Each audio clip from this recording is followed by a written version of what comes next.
Do you know about the International Day of Solidarity with the Palestinian people? Yes, I've heard of it.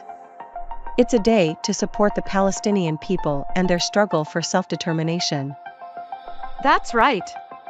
The United Nations General Assembly established the day in 1977 to raise awareness of the Palestinian cause. The day is observed on November 29 each year. It marks the anniversary of the UN General Assembly's adoption of Resolution 181, which called for the partition of Palestine into two states, one Jewish and one Arab. I see. And why is it important to observe this day?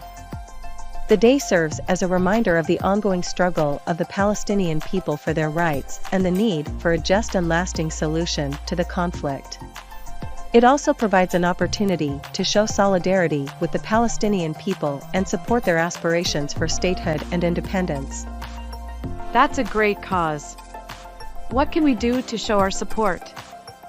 We can participate in events and activities organized by Palestinian solidarity groups and share information about the Palestinian cause on social media.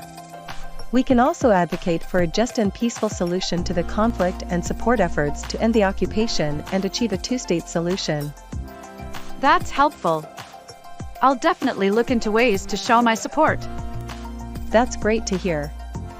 Every little bit helps in promoting peace and justice in the region.